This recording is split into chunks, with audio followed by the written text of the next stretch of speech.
Which ones? 16509, 38814, Hold on, 165, 09, okay, and 38814. okay, I want to go ahead. They're not. They've asked if they come next week. That's it. It makes sense. So okay, make a motion to table. okay.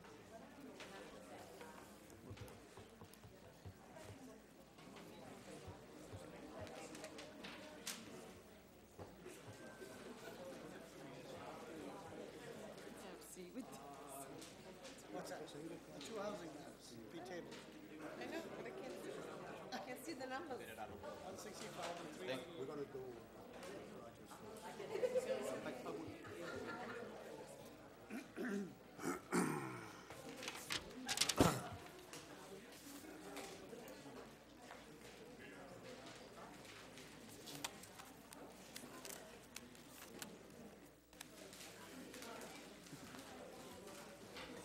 My glasses.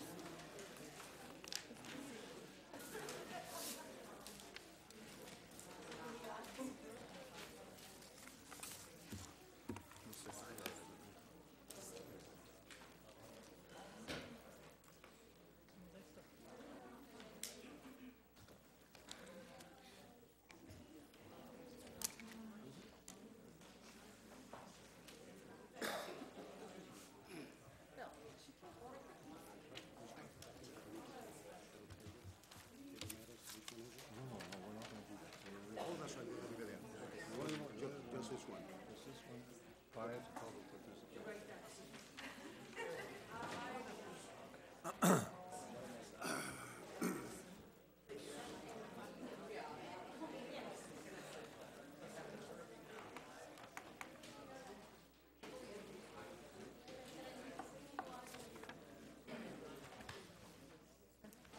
Yes.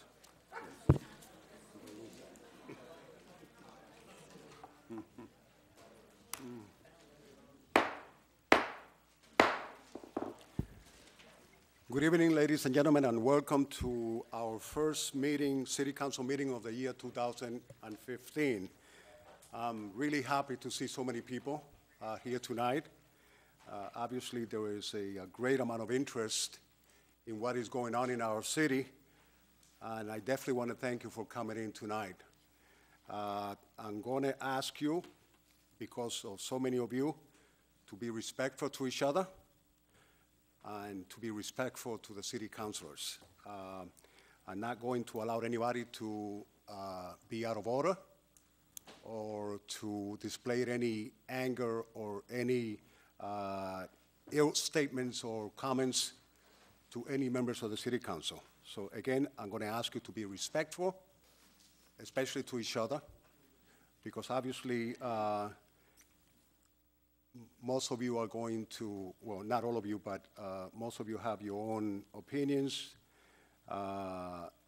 and you may not agree with each other, but again, I think I'm going to ask you to be respectful, even though you may not agree with what somebody else says. There is a ruling, before I begin, that I want to make very clear. Mr. LaPlante made me aware that back in the year on July 1st, 1998, the City Council limited the amount of public participation to half hour. So I have to inform that the last stragglers who sign in, and that would be 1, 2, 3, 4, and 5 people, you will not be able to speak, and I apologize for that. I'm sorry? Well, if people don't use their time all the time, which is 2.5 minutes, hopefully we might be able to fit in some additional people in the list. But again, we're going to keep the maximum amount of time. I calculated approximately 15 people, 2.5 minutes will give us 34.5 minutes. So I'm hoping that those of you who speak the first 15 will be considerate of the other people who sign up, and we might be able to hear the last 4 or 5 people. So I thank you for your understanding, and I hope that we can accomplish as much as possible within the time given. I'm not going to entertain. I'm not going to. That is against Miss. the best interest of the city and furtherance of your personal agenda. Miss, I'm not going to entertain any comments or remarks. Any outburst to disrupt this meeting, I'm going to ask you to step out. So if you do it again, I'm going to have you escorted out. Is that clear?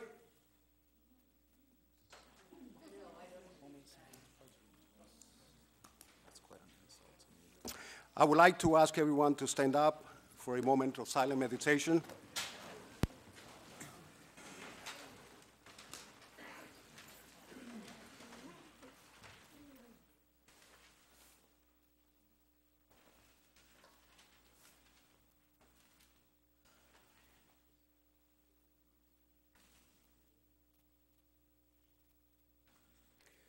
I would like to ask Councilor Roger Toomey to lead us into the Pledge of Allegiance. I pledge allegiance to the flag of the United States of America and to the republic for which it stands, one nation, under God, indivisible, with liberty and justice for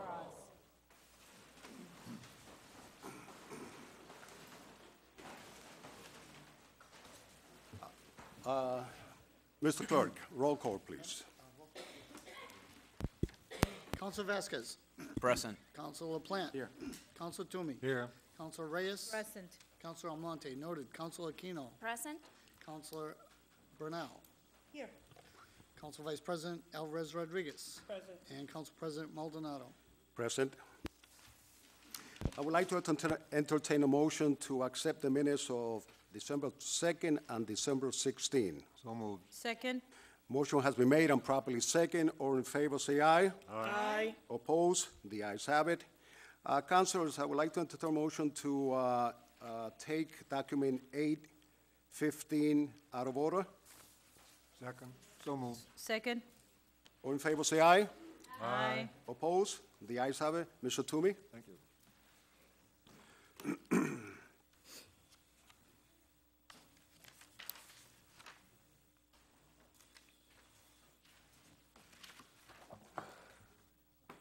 Well, good evening, everyone. Councilors, I feel very honored this evening and privileged to present this resolution for Dr. Richard McGovern to his wife Edna. I'd like to see her come up, please. And his daughter-in-law, Debbie LaMontagne. I want to present this to Dr. McGovern's wife because he delivered my 2 children, along with 14,998 other babies in the city of Lawrence.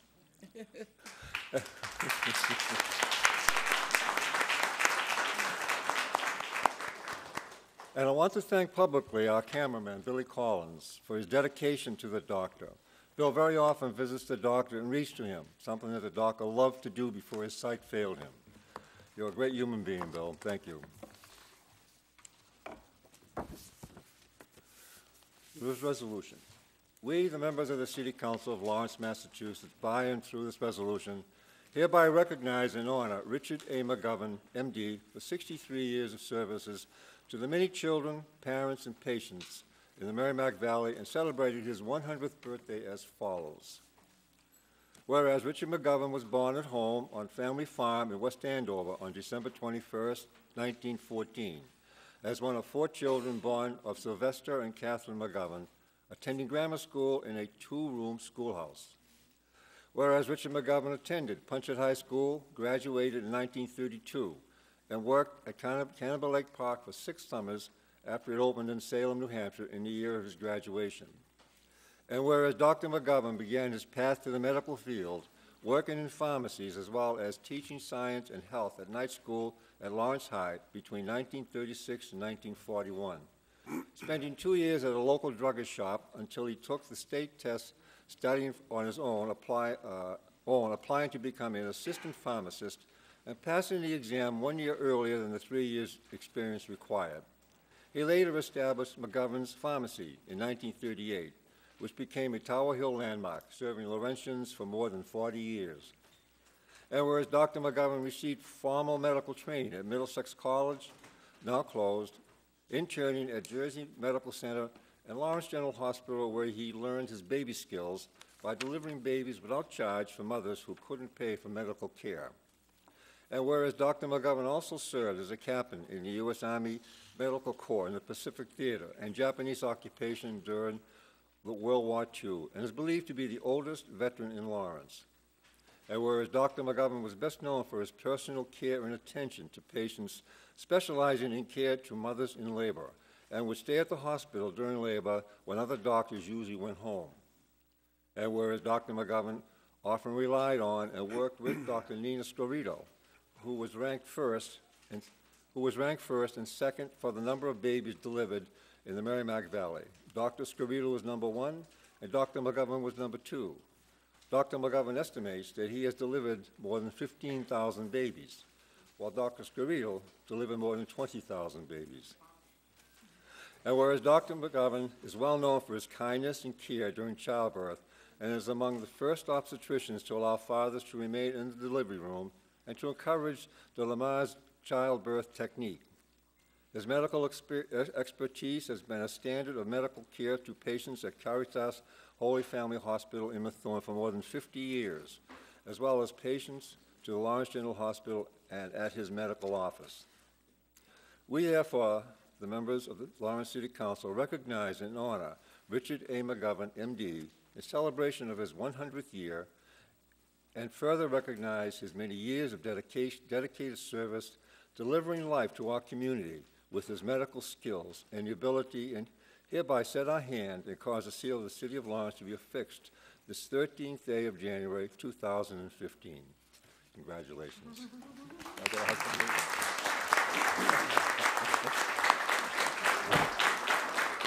Okay. What's that? You want to say anything? I would like to thank everyone, from Dick and myself. Okay.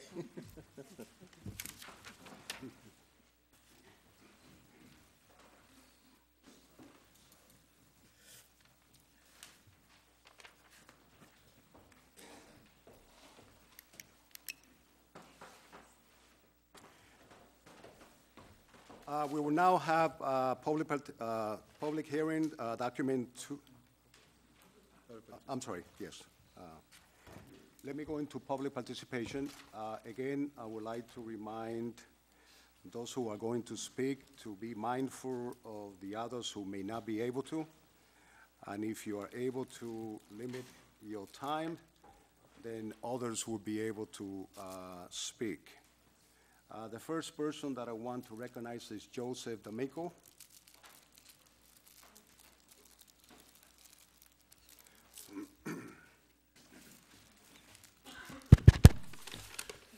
Joseph D'Amico, 11 Lorenzo Road, South Lawrence. Good evening and welcome back to a new year of taking care of the City of Lawrence. Tonight I come before you not as a friend, but as an investor in the city who has decided to remind you of the oath you took when accepting your position to serve the City of Lawrence to the best of your ability, following the guidelines of the Charter. I know that position of a councilor is very demanding because it can affect your job and family life. Now that I've said that, the principal reason for tonight's speech is to explain my view of the City Council, because in March of last year, I spoke in the public participation about the issues of the installations of water meters and the problems associated with that, including financial hardship to certain landlords. We were supposed to have free meters. At that time, there was no response from the council itself. In May, a new water commissioner was hired, who implemented a new pricing for material labor so that the water department would not lose revenue, but they also would not make a profit. This was an illegal change. All fees have to be approved by the council. He submitted a new ordinance document which was approved by the council in September.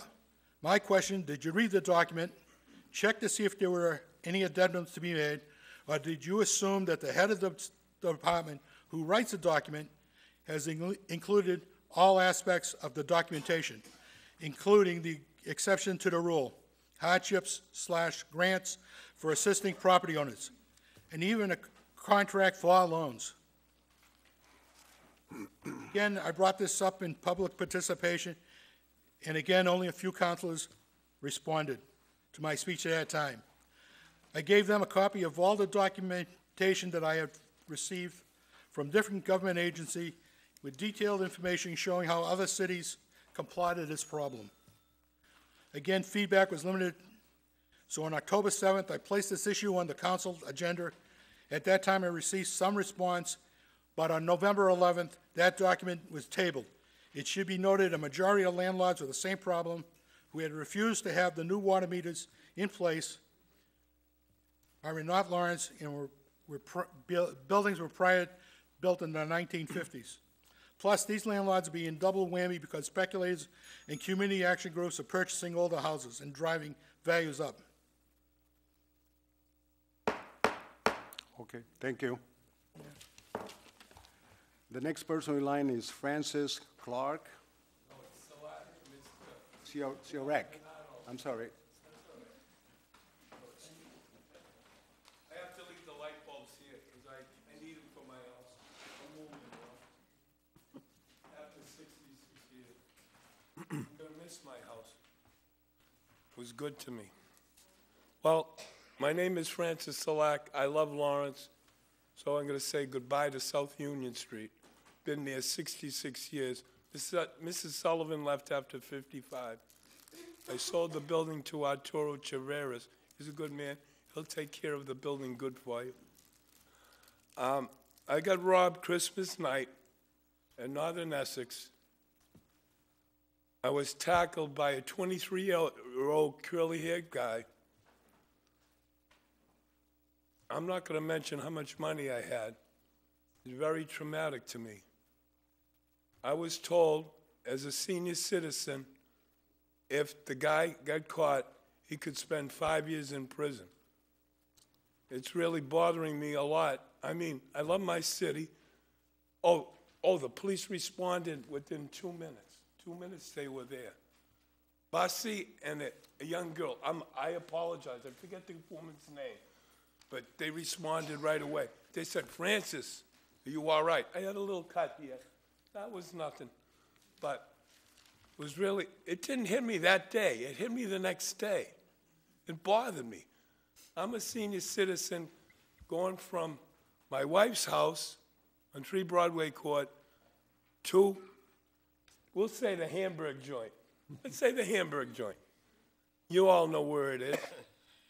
To Northern Essex. And I was down there. And it's very poorly lit. Another thing, this has been bothering me. Why isn't William Lantigua's picture up there? Because he should be up there. I'm sorry. It bothered me. I put him in, and I want William Lantigua in. Thank you very much. The next person in line is William Green.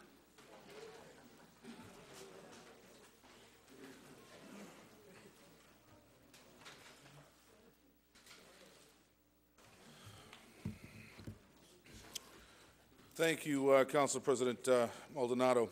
Before I begin, one thing that I would like to call your attention is the following, the 3 people listed for public participation immediately following my name have agreed to defer their time to me. If you would like them identified, we can do that. I am not going to do that. Again, in order to give the other people the chance to speak, I'm going to have to limit the time. Then what we can do then, as we were here on time and they did sign up, is that we can call them individually and they can continue to read the prepared statement that I had. That would be fine. Okay. I would just like to ask one further thing. In the interest of time and for continuity of the statement, and out of consideration for the other members of the community that would like to speak, it would be, in my opinion, wiser to just allow me to continue, as I may finish before the allotted time for all 4 members. I understand your request, but again, you are taking more time, so let's move on. And if those people want to read what you want them to read, then I will allow it. But let's move on, please. Okay. Members of the City Council, tonight can be a historic night in the City of Lawrence if you demonstrate the strength of character and conviction to be decisive and act on the interests of the city and all of her residents. Later this evening, a vote of no confidence in the mayor, Mayor Dan Rivera, was likely to be taken. I would ask you to ignore the cacophony of critics as they attempt to sway your opinions by turning conclusions that you may have drawn of the performance of Mayor Dan Rivera based on your experience, ability to reason, and think independently into a politically manipulated exercise of your authority orchestrated by a former mayor. This is simply not the case. Mayor Dan Rivera has had a year to execute a plan and implement strategies to unite the city and move our community out of the controversy that the previous administration was paralyzed by. I must be clear here. Controversy is not corruption.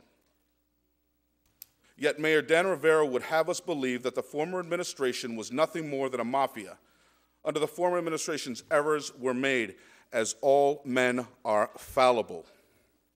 But Mayor Dan Rivera's stated goal was to navigate away from error and controversy and work diligently to usher in a new age. Mayor Dan Rivera has failed miserably in this endeavor. At each successive failure or unpopular decision, he states that the opposition is from supporters of the former mayor. He states that his failures are simple mistakes, yet bear a striking similarity to the very things he alleges the former mayor has done. Although few members of the community are pleased with the relocation of the Registry of Motor Vehicles, Mayor Dan Rivera imposed his will on the city, and the registry is set to move. Why was the desire of the community to allow the RMV to remain at its current location ignored? Unless something happened where it's going to remain on 114, there is no plan that I am aware of to address the issues that will arise from the move. Some of those issues would include, but not be limited to, parking, crime, or potential tenants for the plaza on 114. The perception, the reality, is that Mayor Dan Rivera does not respect the council or the residents of the city, especially when they hold opinions that differ from his own. This is a problem.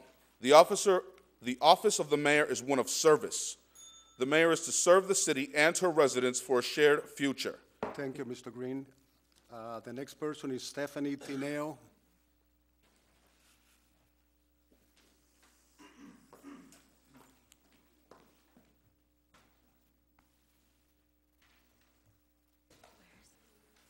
Good evening. My name is Stephanie Tineo, and I will allow Bill to finish reading. Will you get the microphone closer to you, please?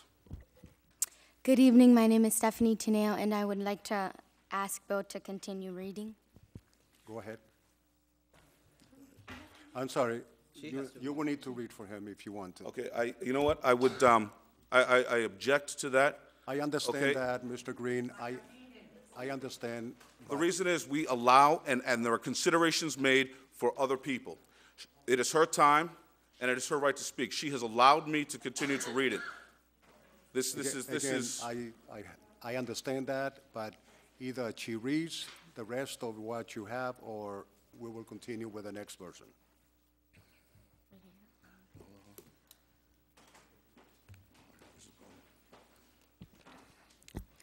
This is a problem. The office of the mayor is one of service. The mayor is to serve the city and her residents for a shared future. He would be wise to develop a relationship with the community that has its foundation in service. What we have with Mayor Dan Rivera bears a greater resemblance to a dictatorship than government in a democracy. He should work towards building a legacy instead of building a resume of photo ops and social programs. Lawrence is where I, where we live. I will be here long after Mayor Dan Rivera is voted out of office. I want to follow through and the foundations of the municipality fortified for future generations, not hollow promises and empty gestures as the city is gutted to fuel his future potential political ambitions. Mayor Dan Rivera stated on Channel 5's On the Record just over a year ago that we are a city that receives 60% on every dollar from the government. If that is the case, should he not be a good steward of all the money that comes from the Commonwealth and the federal government?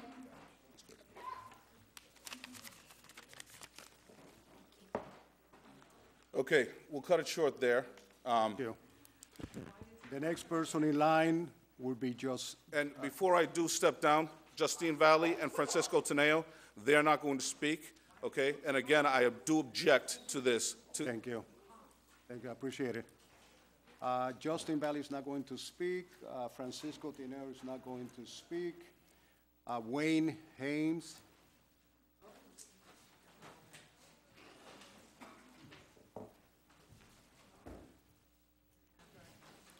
Good evening, Wayne Hayes, 84 Genesee Street. I'm here just to basically say that I've been involved in many things in Lawrence personally, as a citizen, and I've been very appreciative of what's happened since the mayor's been elected, and I'm just hoping that the council and the mayor can kind of get some kind of direction to make things work, make things go forward. I believe that Dan's doing a good job, and I put my trust in him. Thank you.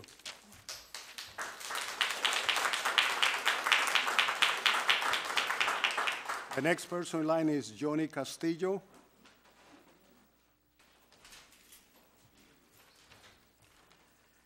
Good evening, Johnny Rafael Castillo, 52 Farnham Street in Lawrence.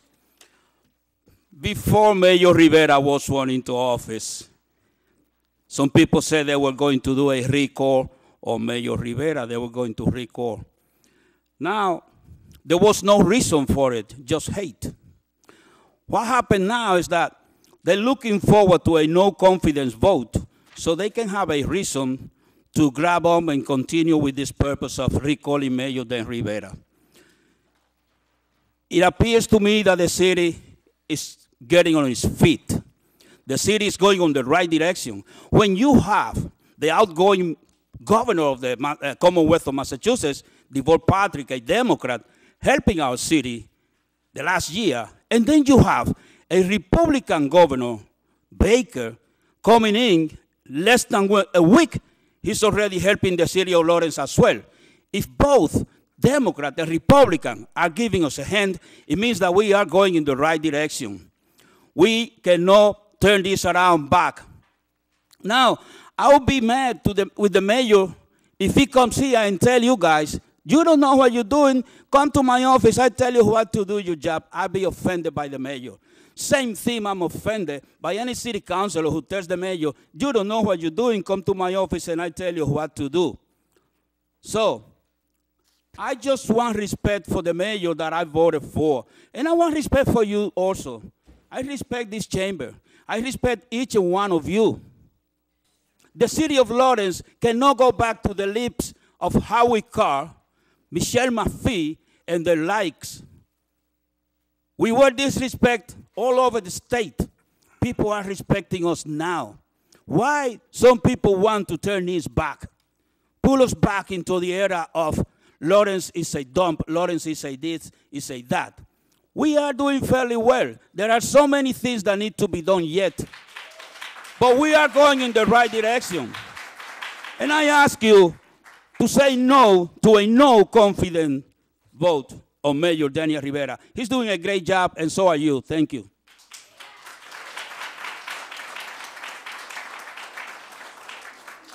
The next person in line is Dick Russell.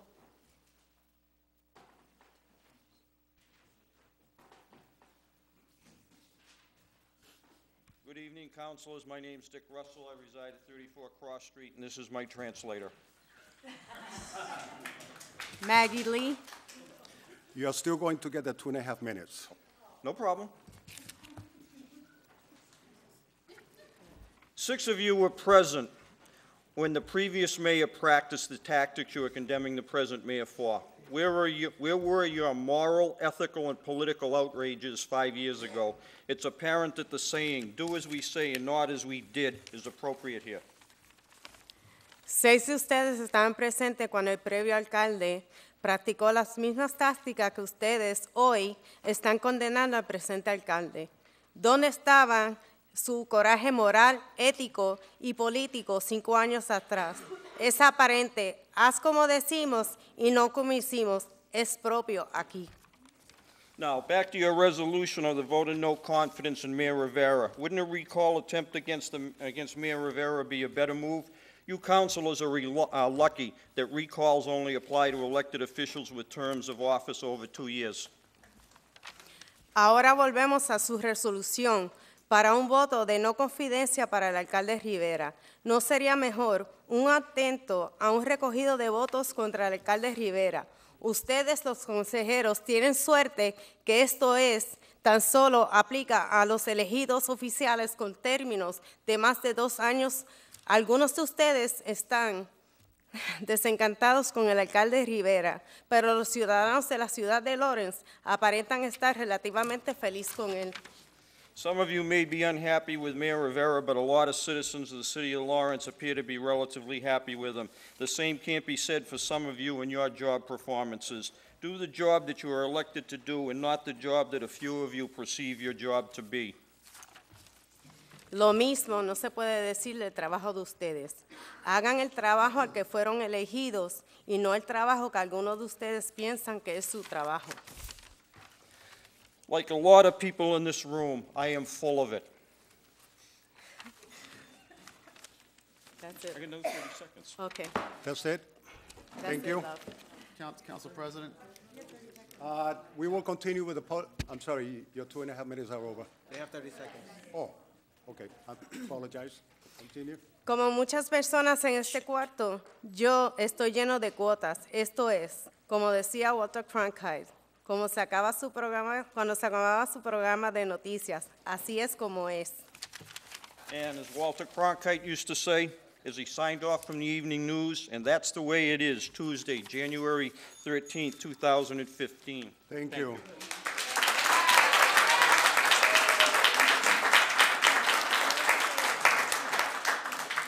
I just want to register my objection to that. As much as I respect the speakers, and I do respect them tremendously, the idea of public participation is to speak to the city council.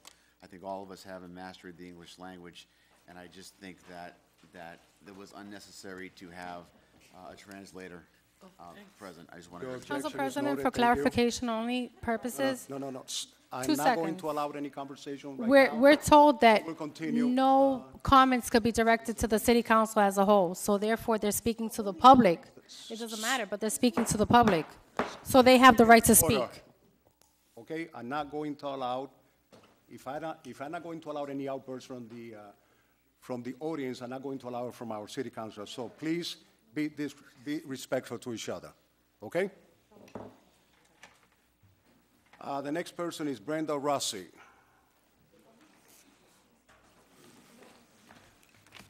Hi, my name is Brenda Rossi, and I reside at 127 Chester Street. Tonight you will be taking a vote of no confidence for Mayor Rivera and once again try to divide the city. Seriously? A vote of no confidence should have been taken any time during the 4 years Mayor Lantigua was in charge of the city. And as I recall, 8 of you served at least 2 years under him. And how many of these lawsuits were prior to Mayor Rivera? Just what has he done? Made employees dress up to come to work to look presentable as they represent the city while at work. What a crime. Made employees park off the premises so residents who have business at City Hall have a place to park.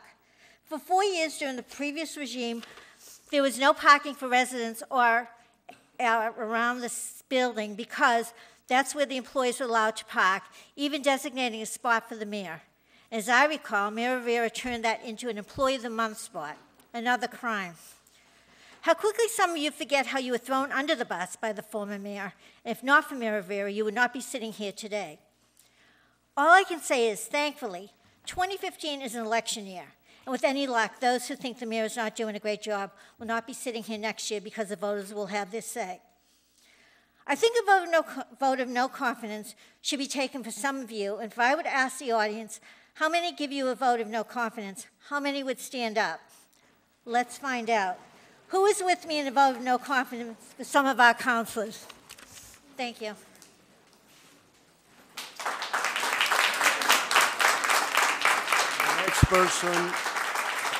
The next person in line is Jay Rivera. President, you're my time.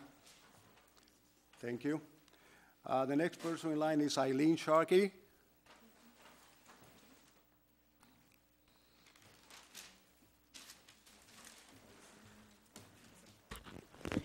Hi, my name is Eileen Sharkey, and I have lived in Lawrence for more years than I have any intention of admitting to in public.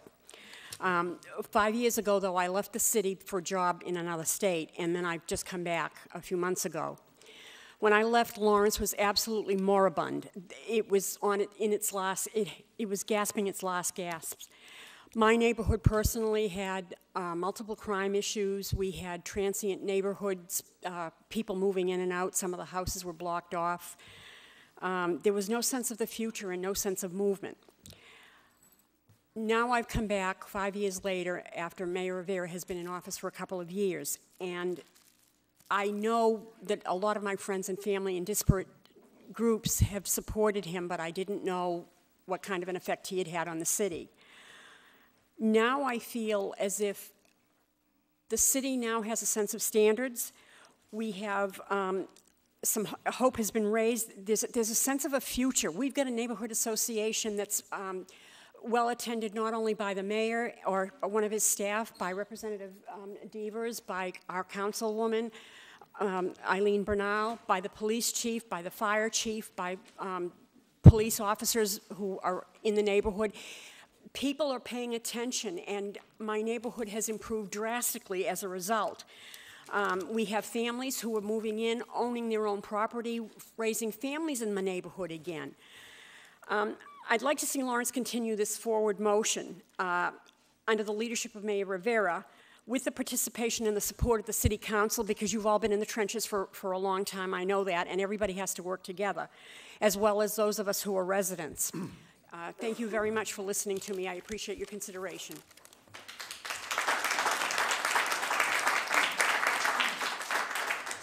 The next person in line is Marcos Devers.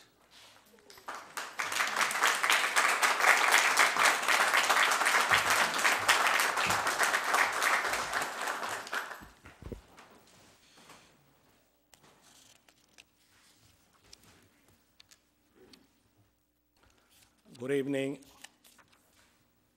Good evening. I'm here to speak on behalf of the City of Lawrence.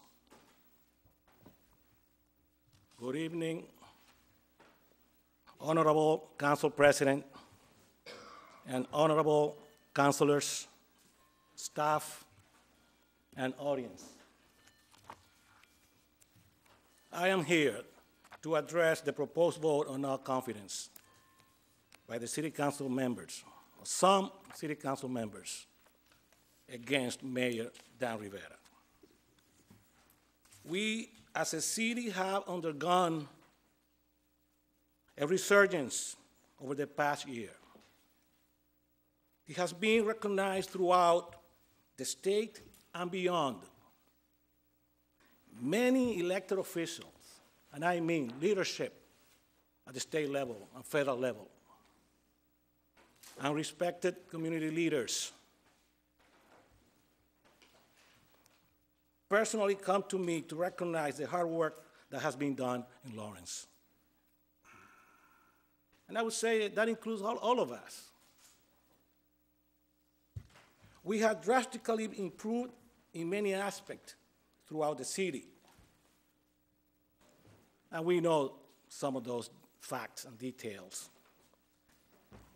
The city has made significant strides and has made progress towards becoming a well-respected and, most important, a united city. A vote on no confidence against our Mayor Rivera would impede the steps we have made going in the right direction.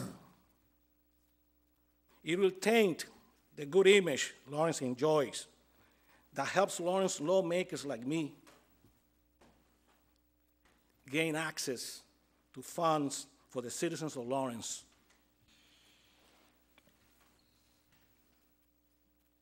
From the state, from the Commonwealth of Massachusetts. This vote of no confidence by the City Council sends a negative message throughout the state, showing that we as a whole are not capable of keeping stability and common ground. And therefore, it does not help us in our pursuit of achieving the goals necessary to help our city and constituents. As members of this City Council, who are elected by the citizens of Lawrence, should consider the detrimental effects the vote of no confidence will have on the citizens of Lawrence. Therefore, Thank you, Mr. Devers. Therefore, Mr. President, Devers. please. Mr. Therefore, Devers. Mr. I Devers. respectfully, Mr. Devers. I'm finishing, just Mr. one Devers, second. I expect. Therefore, I respectfully request that you, Devers. respected members of this City Devers. Council, who love the city of Lawrence as everyone else in this chamber, please. Mr. Devers. Please. Mr. Devers. Please. Mr. Devers. Mr. Devers. Mr. Devers. Please Mr. withdraw Devers. this motion and or vote no. Thank you.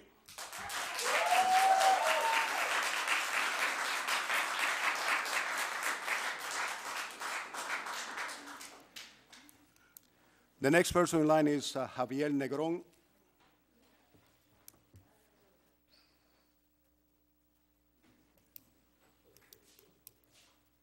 Good evening, Mr. President, members of the council, members of the press, and the city and residents of Lawrence here.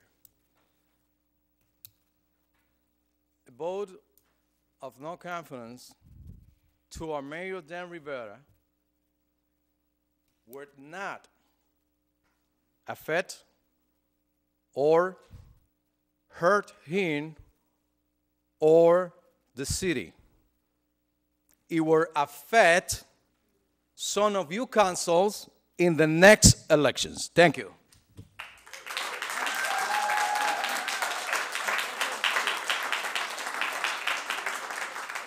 The next person and last would be Felix Garcia.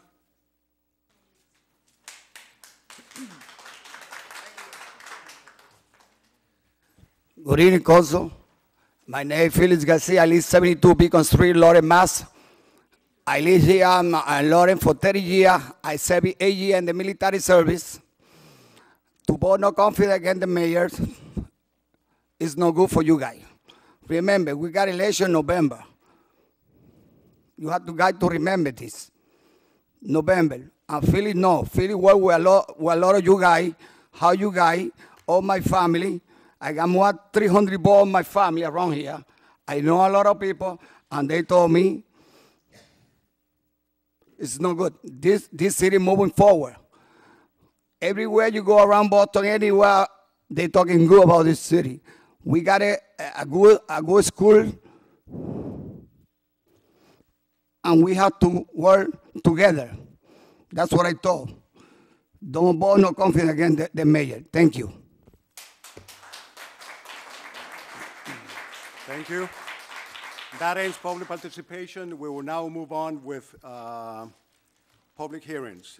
Document 21014. Mr. Clerk.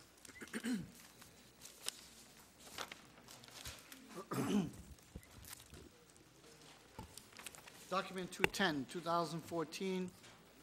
Notice is hereby given the City Council will hold a public hearing on Tuesday, January 13, 2015 in Council Chambers, 200 Clement Street at 7 p.m. The purpose of said hearing is to gather testimony, information, and public input concerning proposed amendments to the revised ordinances to be amended by deleting the current section of the municipal code concerning temporary appointments. Current ordinance was laid out and printed in the notice and inserting in its place the new temporary appointment ordinance under section 2.04081. No person appointed by the mayor to fill a vacancy in the city office on a temporary basis pursuant to Section 4.4 of the city charter shall serve in an acting capacity for more than 90 days. The 90-day period may be extended by vote of the city council without the request, with or without the request of the mayor. All vacancies on a temporary basis to the city charter shall be posted and advertised within 90 days of the first temporary appointment unless extended by vote of the city council. And absent a vote as described in Section A, any such temporary appointment pursuant to city charter shall expire at midnight on the 90th day. Any such temporary appointment shall revert to the employment status and the pay rate of such person held immediately prior to that appointment. On the 91st day following the temporary appointment pursuant to the city charter, no further action, temporary appointment, or final appointment by the mayor, the council shall have the authority to appoint an individual on a temporary basis. Persons wishing to be heard shall be afforded the opportunity as published January 6th. Is there anyone in the public that would like to speak in favor or against document 21014? Please step forward. Good evening, councilors. Again, my name's still Dick Russell. I still live at 34 Cross Street. The temporary employment, it's a good idea, as long as it's done fairly. The several instances I've heard, they have thrown Acting Chief Marsh and Acting Chief Fitzpatrick's name out there as temporary employees. I think that they are in a different category than the temporary employees that you people are talking about. As a victim of the Temporary Employment Act last summer, I think that you should level the playing field. These temporary employees, I don't think they should have any resumes or input from any of the councilors or people that work in City Hall. Just my opinion. If you can do that, I'd be a happy person. Thank you. Yes, come forward.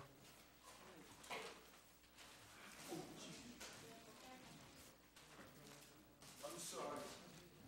That's okay.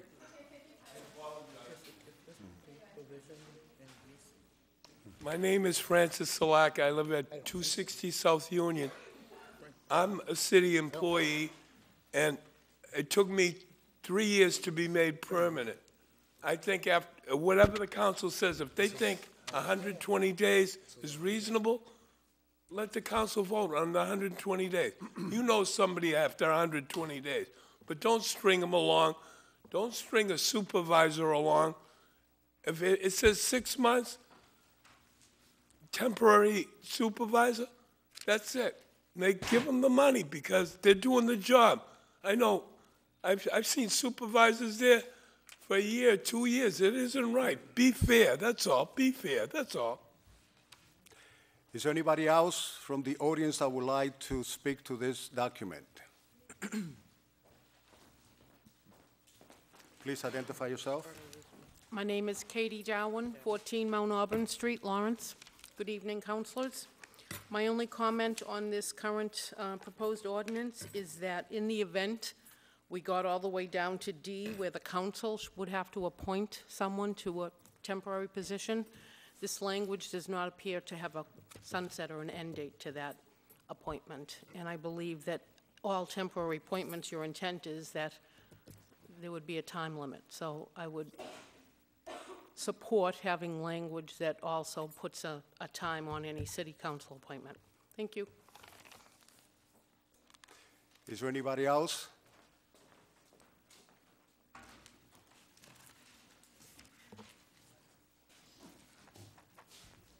Kathy Runge, 32 Dracut Street.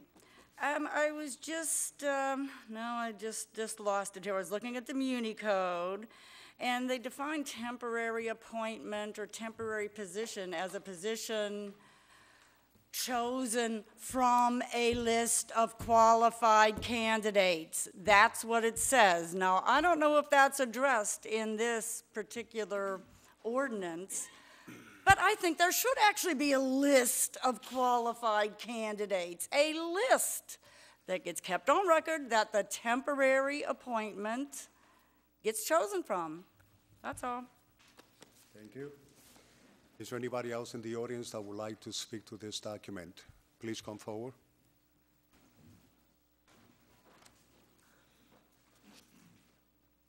Good evening, sir. Good evening, City Council.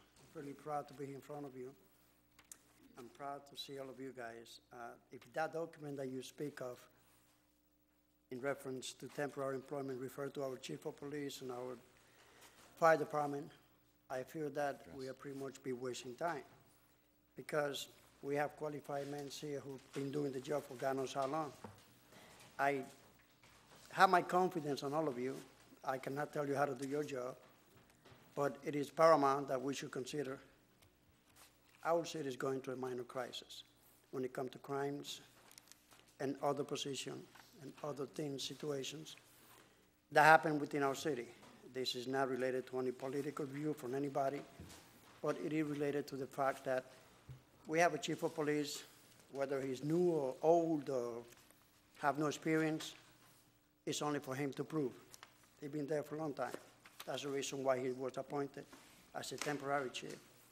We have a chief of fire department who is also qualified from my point of view. I don't see the reason why we as a community should not come together and consider this position. Once again, I value every one of you. Your job is very important to all of us. I feel that we should all talk and consider the conditions that the city might be facing. This have nothing to do with my mayor. I got to respect him as my mayor because I voted on him. And any mayor that comes here is my mayor. Why should I look at him differently? Why would I look at all of you differently? I hope that you should look in here and find it within yourself. This is not about me, it's not about you. It is about a community that needs to work together. If we can overcome those issues, then I get a feeling we will all grow together. And once again, I apologize, and I'm very proud to see all of you. God bless you all. Thank you. Gentleman's name? What's his name? Can you, young men, can you please, for the record, can you give our secretary your name and address? Your name and address. If there's anybody else from the audience that would like to speak to this document, can you please? My name is Ruben Cabo. I live on 111 Market Street in South Lawrence. Okay, thank you. If there's no one else, councilors, I'm Council going to close President. public participation. I'd like to make a motion that we adopt this amendment. Second. There is a motion on the floor, and it has been properly second. Discussion? Discussion. Yes. So before I move on, I do want to make an amendment to that motion right away. Where it says 90 days on letter A, that 90 days should be 120. Also in letter C, where it says 90th day, that should be 120.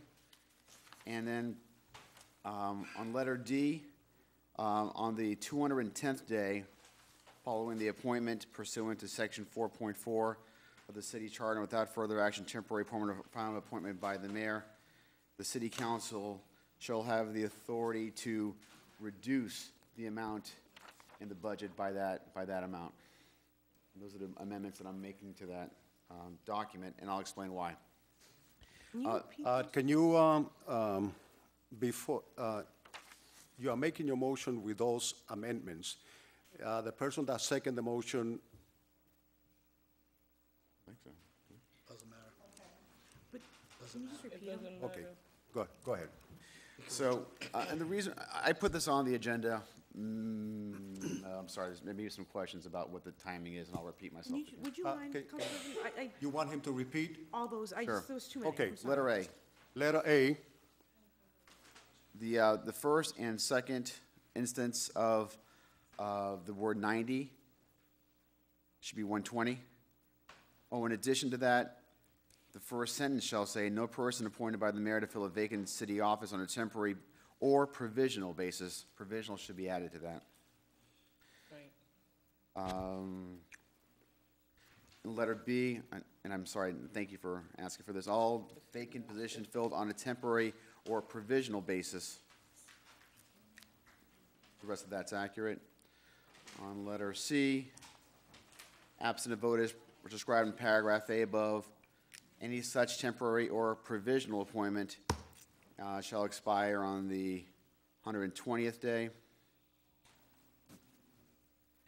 And then letter D, on the 210th day following the temporary. Why 210? So 10? Because if you add the 4 months and the 3 months, because we can actually go ahead by letter B, add an additional 90 days to it, so it could be expanded. Shouldn't it be 121st day? It's 120 plus 90, which equals 210. That's 5 months. The next day. On the section 4.4 of the city charter, no further action, temporary appointment or final appointment by the mayor. The city council have the authority to revoke that portion of the budget or rescind that amount for that employee. And I'll explain why here if we're ready for that. Go ahead. So, you know, in my initial discussions with the mayor earlier on in the year, I wanted to get a sense from him as to how much time a chief executive officer would need to be able to get the proper people into place.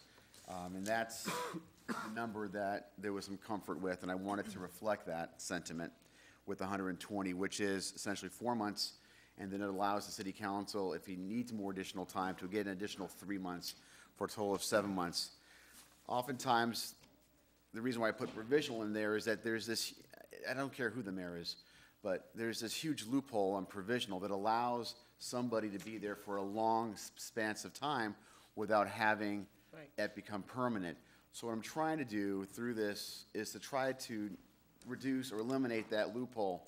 So once we get going, one of the primary things is to get the people on board that we need within a certain amount of time so it just doesn't dwindle on.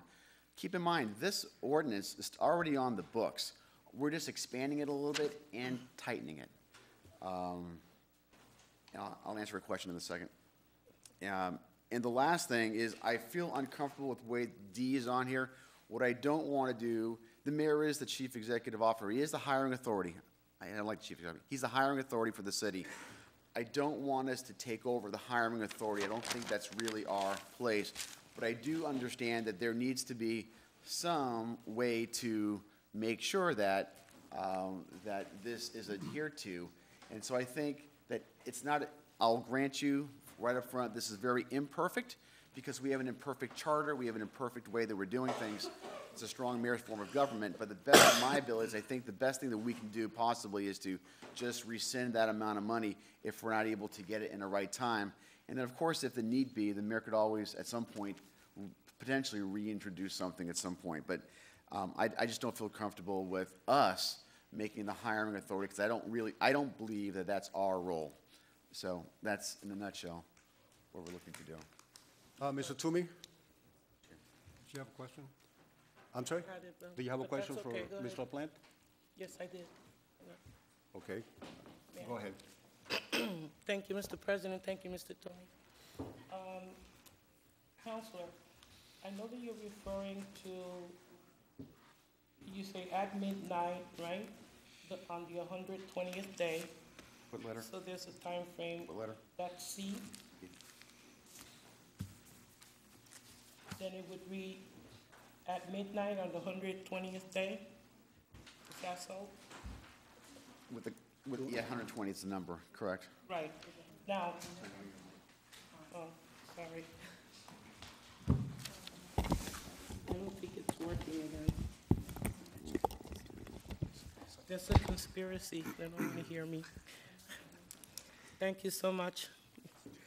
Right, I was referring to section 4, letter C, where it says at midnight on the 120th day. But my preoccupation is with the issue of provisional. Not long ago, I had a meeting with the mayor where I was discussing several things, and one of the issues that came up was, and Frank Bonet, the personnel director, was there, that for provisional, that's different than the temporary. This is what I was told, or intermediate, or interim, and that the provisional allows for a year to a person be given up to a year. So that's correct. That's still, so do we have that in a separate part of our charter? It's an ordinance, and it's in a separate part of our ordinance that we do have a section for provisionals.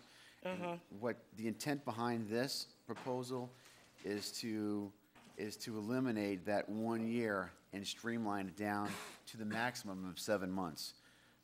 I've seen, and the reason why I'm doing this, Counselor, is I've seen the abuse of this in the past, and even though I really like what the mayor is doing, I'm firm, for the most part, of what he's doing, and I have a lot of confidence in him, but I look beyond just this mayor. I look at the bigger picture for this mayor, succeeding mayors, and mayors in the future, because I've seen what happens to the mayors in the past. Right. So what occurs then, and Mr. President, you may have some information on this.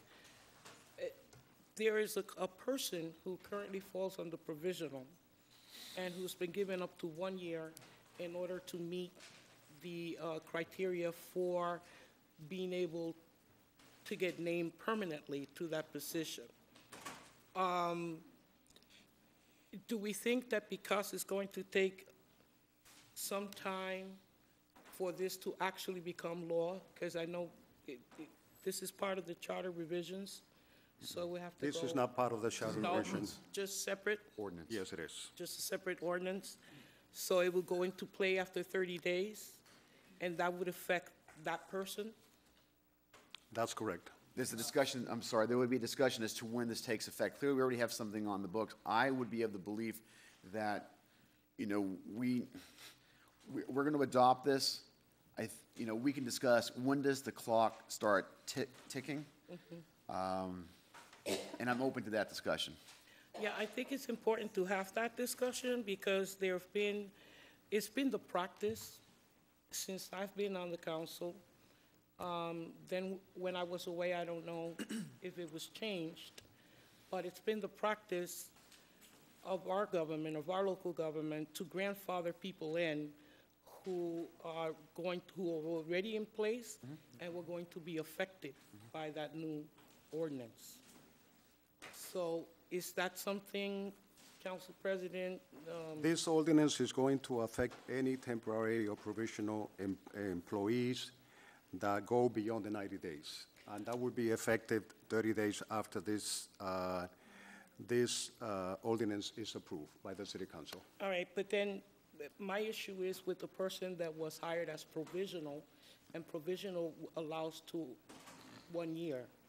So is that person grandfathered in, or would that person have to leave immediately, or That person will be affected also. immediately? There would be no, Within the 30 days, after the 30 days. they would not be grandfathered in? No. Because there are other issues that we have raised where people have been affected by new ordinances, and we argue that they should have been grandfathered in, given the practice. That only applies to permanent employees. Only permanent employees. Yes. So no matter the contract that that person has, it's not. Any you can just say it's no longer provisional valid. employee should not have a contract. They have a provisional contract, it's for 1 There's year. no, again, Don't they have a provisional agreement not that I know of, no. with the city? Not to that I know work of. For that amount? Not that I know of. Hold on, let her continue. Okay, now, let other people discuss. I'm just trying to, I have to give Mr. Toomey first, unless he Yes. wants to yield. Is it a question? Are you finished with your questions? thank you, Council Thank you. President. Mr. Toomey? Question? I have a question, but I. A question two? I have a question, yeah. Go ahead. My question is just kind of touching on what Councilor Alvarez Rodriguez was just speaking about. I'm going to steal my phone back, sorry. Just to touch on what Councilor Alvarez Rodriguez was just speaking about. So if someone is a provisional employee today, and they've been in place more than 210 days, what is their status after the 30 days when this ordinance becomes enacted? I guess that's The That's my mayor will question. have to either post a position or remove the individual from the position. Or will we remove the funding, is that? Well, based on the recommendation of Mr. LaPlante, he is recommending that we remove the funding rather than the city council posting the position and interviewing and hiring. Point of order? Can I use like a specific example? I'm sorry? Can I use a specific example? I don't want to be inappropriate, but right now we have a police chief. He's acting, is that provisional, is that temporary? Provisional. I believe he's Provisional. provisional. So that happened, Mr. Romero left in September, is that? That's correct. So October, November, December, January, February, March, we go till April possibly? And then if we haven't replaced him, like, I mean, let's look at real positions, I guess. And how long has our acting fire chief been acting? Like, The fire chief has been acting for a shorter period of time than the acting chief of police. is it true? Okay, I wasn't recalling when Chief Bergeron It's a left. much shorter time. Okay, because those are humongous departments that I don't want to see. I was not thinking of those positions when we first talked about this. Someone in public participation actually raised those 2 seats, and those are the ones that give me the most concern. I just want to make sure we think big picture. I like the concept, but I just want to make sure we adopt it correctly. Okay. Mr. Toomey? Thank you, Mr. President. I don't have a problem with the changing of the number of days from 90 to 120 in 210, or the word provisional put in there. But I do have a problem with removing to appoint an individual on a temporary basis city council. I would say that does not finalize a particular situation. This person is still a temporary employee. If it's going to be something, it should be done as a permanent employee versus a temporary, because a temporary employee would fall back among A, B, C too, I would think. Well, the mayor will have the option of appointing that person permanent. So basically, what the charter says is that any temporary or provisional employee should not be in the position for longer than 90 days. And what this new revision of the ordinance, what it's saying is that if the mayor fails to comply by the city charter, that this city council would take action and post a position. So the mayor have certain options. The mayor will be able to either make that person who is temporary or provisional, make him permanent, okay, or remove him.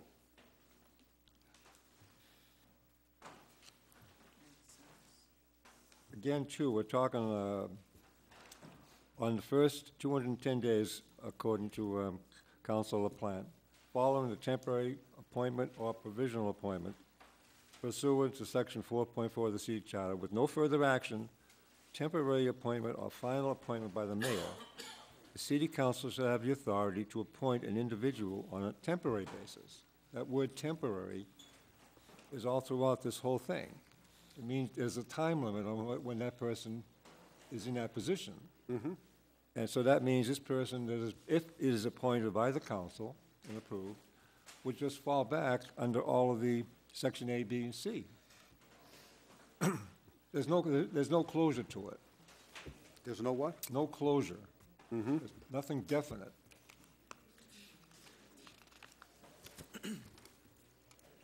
I also disagree with taking the money away because there's adequate funds in there's adequate money in anybody's budget to keep that particular person on. You know, that's not a deterrent. That would not be a deterrent. So what you are saying is that the paragraph D or section D basically would allow the problem to continue. Yeah. Okay. Okay. Councilor Reyes? Thank you, Mr. President. So for a provisional individual, if that person is allowed for 1 year, how many times the mayor is allowed to request an extension? Good question. I believe that there is a limit of, right under this, I believe there is a limit of 120, if I'm not mistaken. So it's 120, and then there's a request for 1 90-day extension. That's Yes. how the current rules read. So the mayor can request 90 days extension based on the current change. Okay, not counting the change that Councilor LaPlante is recommending. So the mayor can request extensions, and I believe that there is a limit of extension.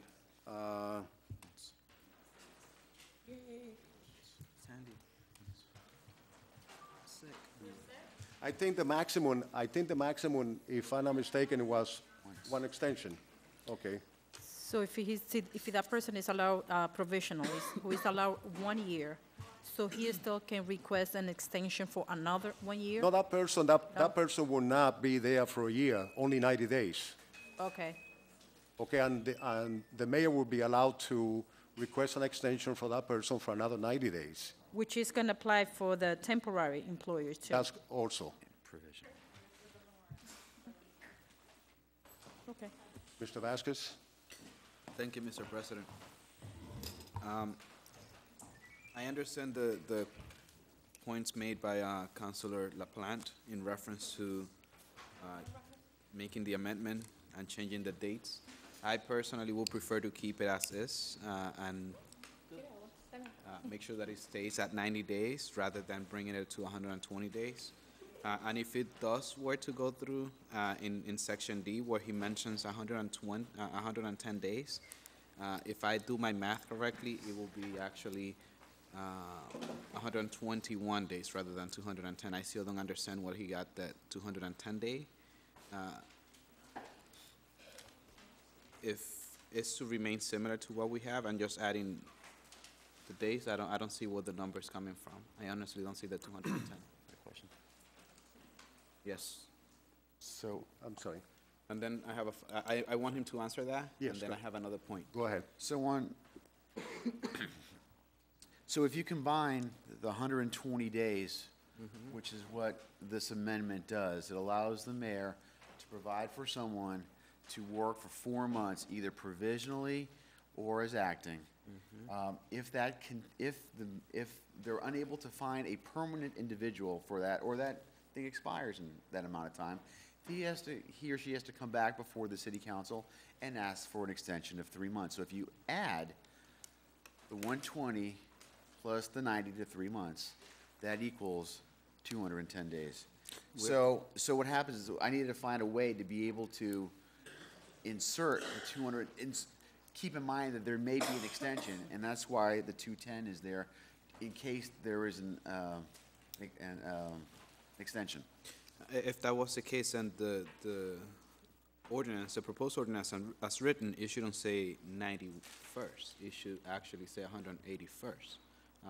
There will be a black hole between the 121st day and the 111th day. So 120 comes in, no appointment for a permanent position has been made. What will happen in the 121st So day? I see what you're saying, and I think you make a good point.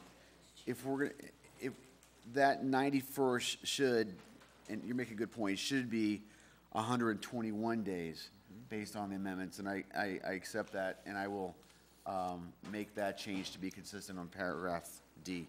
Thank you. With that said, thank you for clarifying the point. A resident came and spoke in reference to Section D specifically, and I do agree with the suggestion that was made, which is to add a time limit. There appears to be a time limit for everything except for Section D specifically, for the appointment that we as councilors will have the opportunity to make. And I will suggest that we also keep it 90 days, similarly to what we have in place today, to be able to accommodate the suggestion offered by the resident who spoke earlier. Thank you, Mr. President. Okay. Anybody else? Could he repeat that, please? That he's suggesting that it be kept at the 90 days rather than extended to the 120 days. Okay? And Mr. President. Councilors, Mr. Toomey made a... Mr. President, through you, I'd like to clarify probably what, excuse me, Councilor Alvarez Rodriguez was referring to. It's in reference to Section D. We had a person from the audience that came up and spoke about it specifically and mentioned that we don't have a time limit specified within the proposed ordinance, and I was suggesting that we do add a proposed Thank you. time limit, and I will suggest that that time limit also becomes 90 days for what us as councilor will do when it comes to appointing a person temporarily. That makes sense? Okay, let me see if I understand this.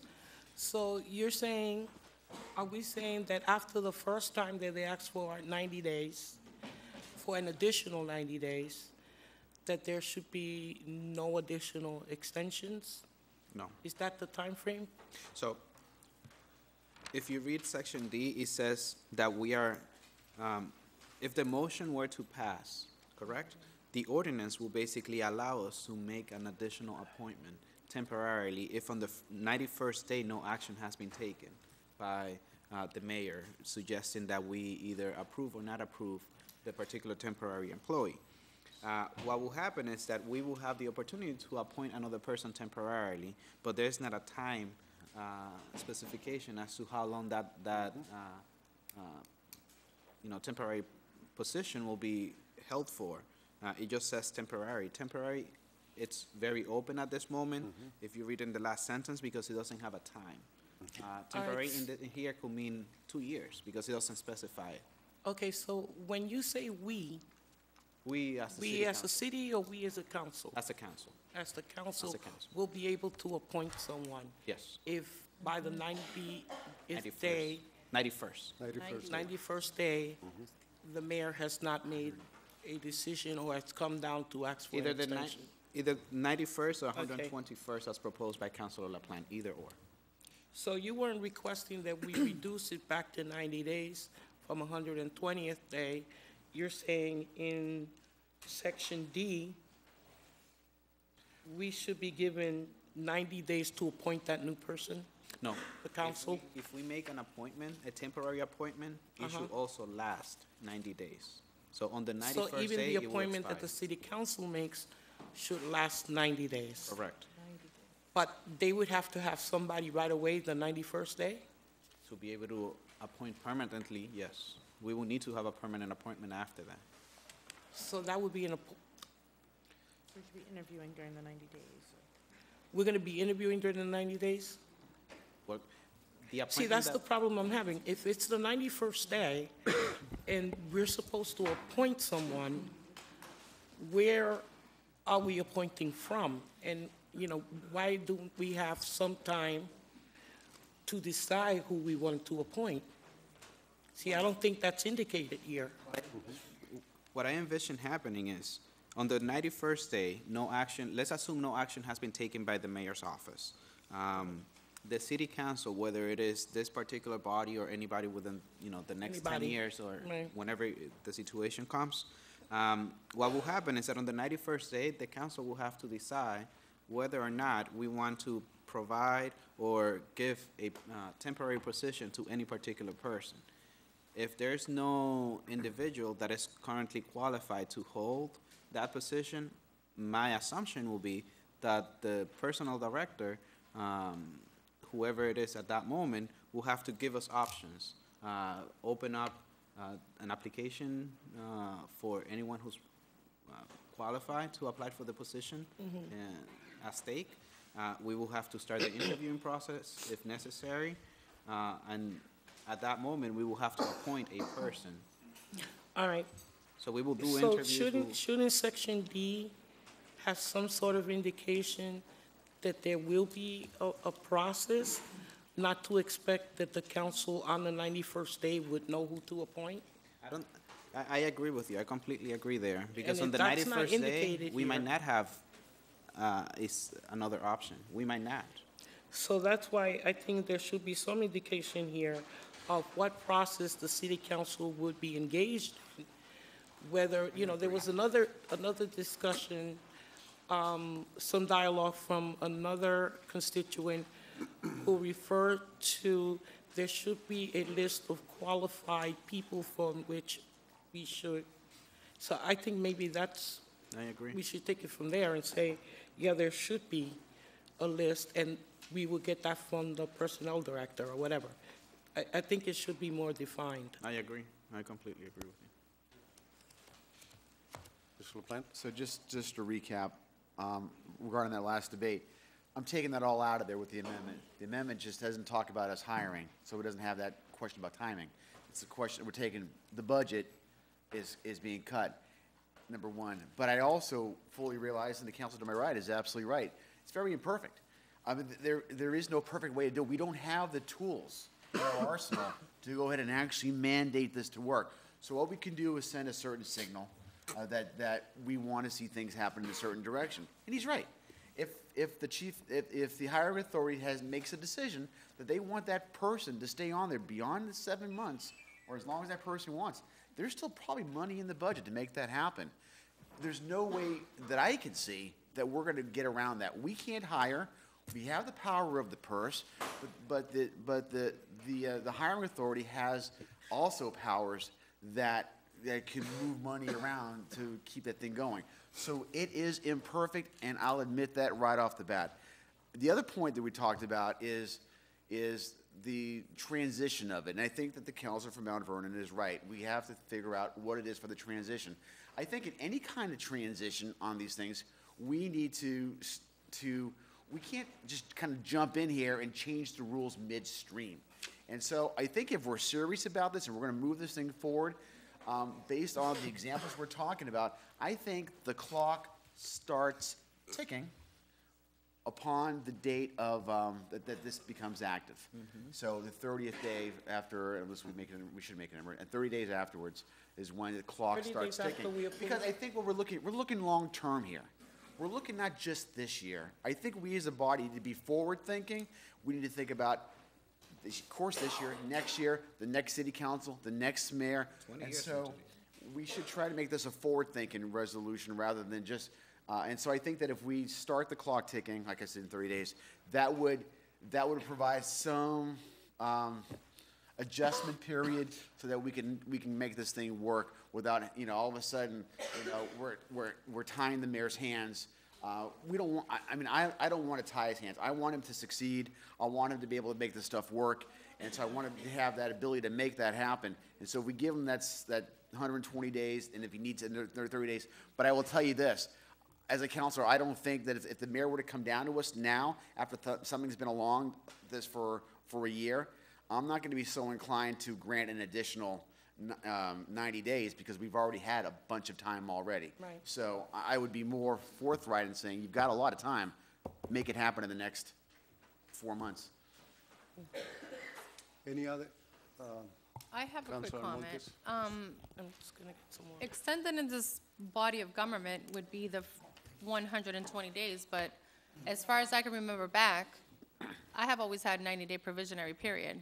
And for us to extend it a little longer, just because for the accommodations of other people, like if you can't get it done in 90 days and you can't prove yourself in 90 days, then what good are you to us, basically? You know what I'm saying? Because once you're in there, you're in there. We give you the time to get your credentials and everything else in order, and if that's the position that you applied for, then you should be ready for that position. And in 90 days, it's just to prove yourself that you're worthy of that position. So therefore, extending it another 30 days would just be like, basically a waste of time for somebody else who has the credentials, or maybe the adamancy and everything else that it would have required for them to get that position and job. So therefore, I think that an extension into 120 days would be a little much. In every other job, in every other place, and everywhere, it's 90 days. So, if in 90 days you can't get together what you need to get together for the job that you applied for, then maybe you shouldn't be there for that job. Thank you. Okay, thank you. Let me review some of your concerns and then make a suggestion, if you agree with me. I'm hearing, obviously, that D is a loose end. Yeah. There's no closure, okay? When we appoint somebody temporary, how long is that temporary, and what steps will follow after that? Okay, so there is a problem there, and I thank Mr. Toomey for pointing that out. I'm also hearing that we did not specify when does it start, okay, and how it would affect people, and who it would affect, whether provisional, temporary, et cetera, et cetera. The other thing that I'm hearing is that on the recommendation of Mr. Plant is that rather than appoint somebody temporary, that we remove funding. And at the same time that we extend the 90 days to the 120.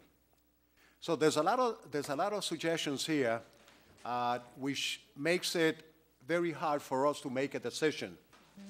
And I don't know whether you agree with me tonight, whether this should be tabled, that we take all this information to the city attorney. And what I would recommend is that give me your suggestions, Mr. Plant, Mr. Vasquez, give me your suggestions. I will bring it to the city attorney, develop specific guidelines on how this will take place, because there are no guidelines. Right. Okay? And then we can come back on the next meeting, the next council meeting, and we can look at the two different versions. So moved. Hold it. So we can look at two different versions. One with the recommendation of Mr. Plant to extend it to 20 days. We will create some closure on D, okay? We will consider on both options, one of replacing that person or appointing that person, and how it will be done and what time frame we're going to have for the city council to appoint a person, and also the option of removing funding rather than us, city council, appointing someone. Is that okay with you guys? Yes. Mr. Plant, is that okay? That's okay. In Will that you, order, will you withdraw your motion then? I'll make a motion to table, and you can send that on Second. up. Second. You don't want to Make a remove? motion to table, so Oh, I think okay. there, then you can send There's it a on. motion to table, Second. and It's been seconded. It's been second. let me just hear one more comment. No discussion No, on I- table. I- She made a okay. motion. Okay, I'm sorry. I move the motion Okay, there's a motion on the floor. The table, to right? table. There's a motion on the floor to table. Who seconded? Second. It has been properly seconded. Any further? No discussion, sorry. All in favor, say aye. Aye. Opposed? The ayes have it. Please give me, write down some notes, okay, and give them to me so that I can approach the city attorney, and hopefully we can come back on the next meeting, which is going to be next week. The 20th of January. Next week, And council then, meeting? Tuesday. Tuesday, January 20th. yes, next Tuesday. So hopefully we can have two different versions that we can look at. And it's going to be in writing so that we don't make mistakes of approving something that we are not too sure of. Okay? That's fine. Thank you. Mr. President, I'd like to make a motion to take document 36914 out of order, please. So move. There's a motion on the floor to take document 36914 out of order. It Second. has been properly seconded. All in favor, say aye. Aye. Opposed? The ayes have it. Yes. An authorization. Mr. President, I'd like to make a motion to reconsider the loan reauthorization for, I'm sorry? I'd like to make a motion to suspend the rules and Second. There's a motion on the floor to suspend the rules, and it has been properly seconded. All in favor, say aye. Aye. Opposed? The ayes have it. Mr. President, I'd like to make a motion to approve the loan authorization for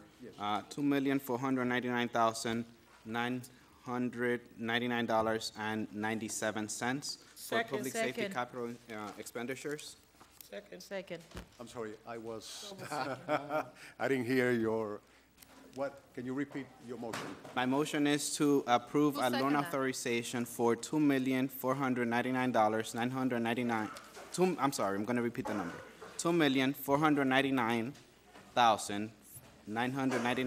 $2,499,999.97 for public safety capital expenditures.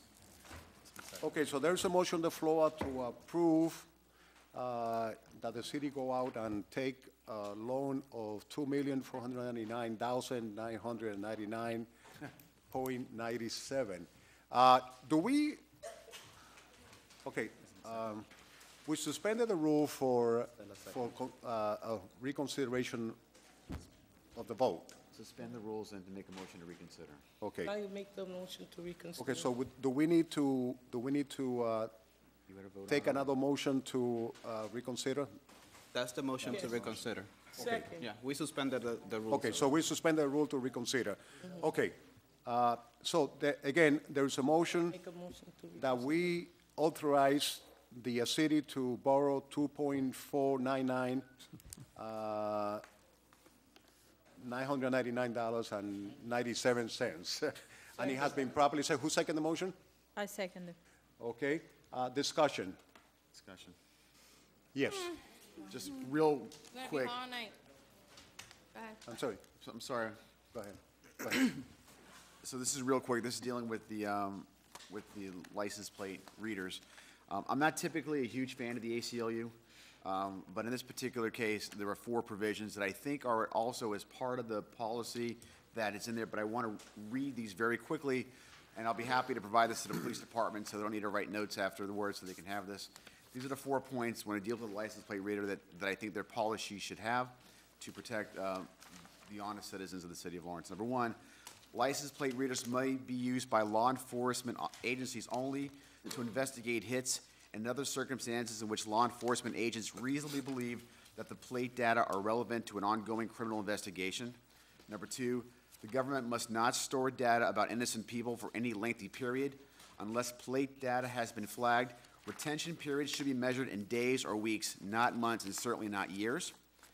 Number 3, the people should be able to find out if plate data of vehicles registered to them are contained in a law enforcement agency's database. Number 4, law enforcement agencies should not share license plate reader data with third parties that do not follow proper retention and access principles. They should be transparent regarding with whom they share license plate reader data. And lastly, any entity that uses license plate readers should be required to report its usage publicly on at least an annual basis. So those are the guidelines as they go forward with this that I know I would feel comfortable with as we go forward, because this is a substantial step that we're taking, and we need to protect the rights of the people, the citizens who are innocent, who don't need to have their information kept. Who else has that information? Just you? That little piece of paper? No, that was me. provided. No, that's me. But I'll be happy to make a copy for everybody. Okay. I would like to have. Sure. Okay.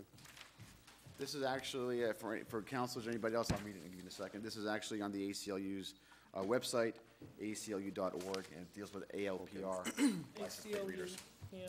But I think, from my reading of the stuff, I think we're going in that direction anyway, but I just want to make sure that we're crystal clear on that. Okay. Is there Mr. anybody else? President?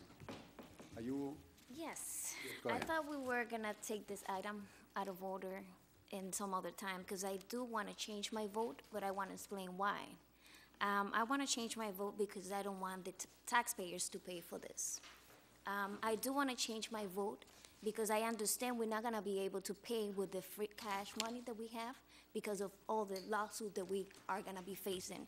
And that's the reason why I'm changing my vote, because of the citizens. I understand that if we don't do it this way, we're gonna have to raise the taxes.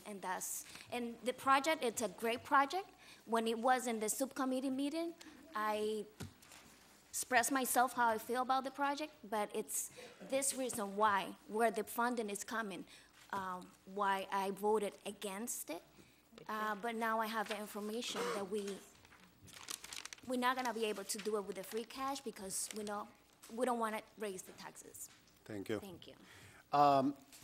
Councilors, as I explained at the last meeting, I also would have supported Mr. Toomey initially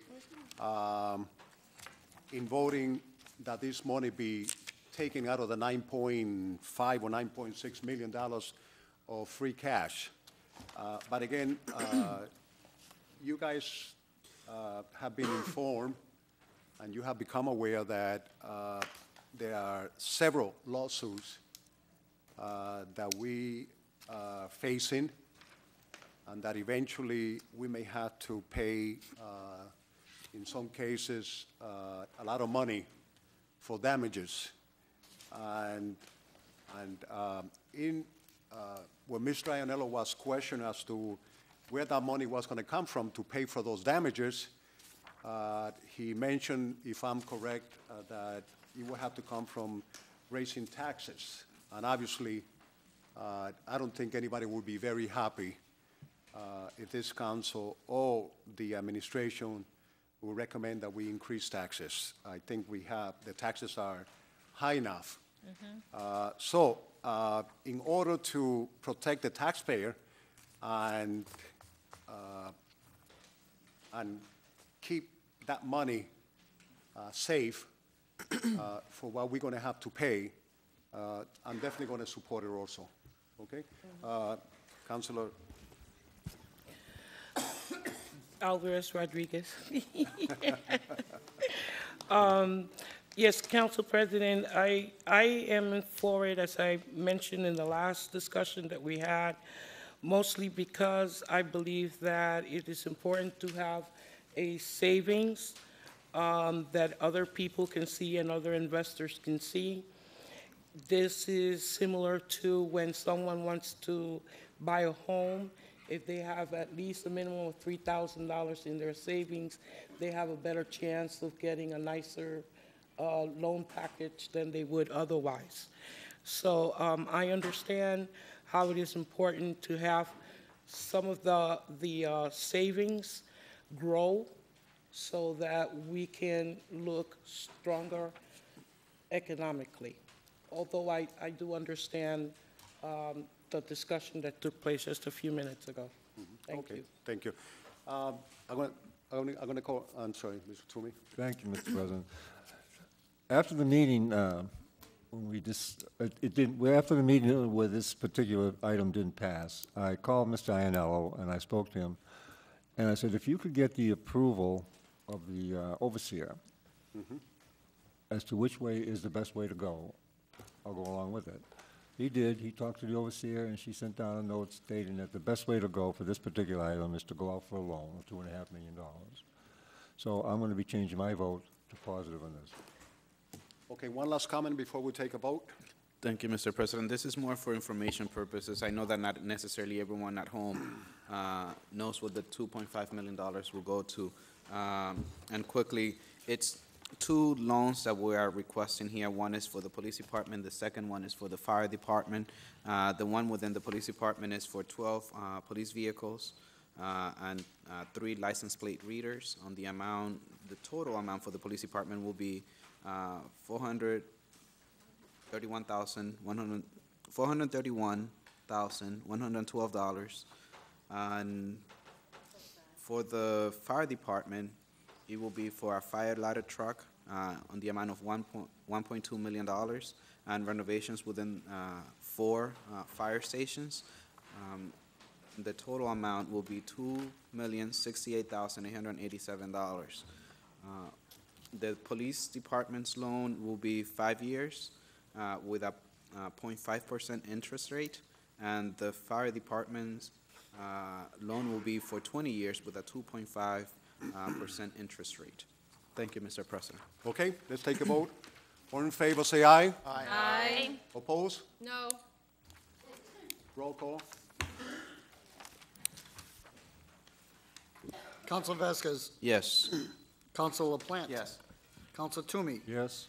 Council Reyes. Yes. Council Almonte. No. Council Aquino. Yes. Council Bernal. Yes. Council Vice President Alvarez Rodriguez. Yes. And Council You President guys will see Maldonado. why in the future. Yes. Yes. Okay, the ayes have it. We're going to go into document 39514. I have invited the 3 city attorneys to be present. In some instances, we may have to go into executive session in order to discuss some of these matters because of present litigation. Are the attorneys, are the city attorneys present? Can you please come forward?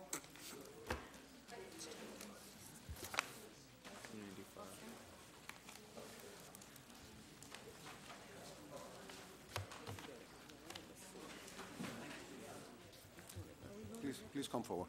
Why don't you come forward? Kendrick.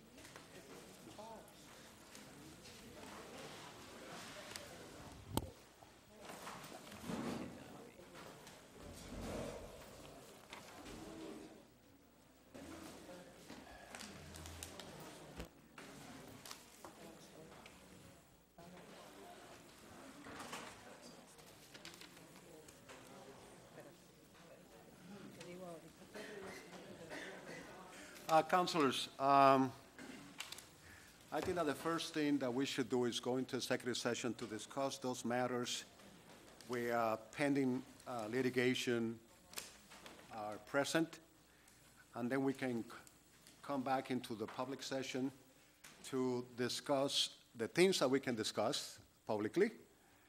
And in executive session, obviously we were asked the city attorneys to advise us on those items that we should not discuss even though there's no pending litigation.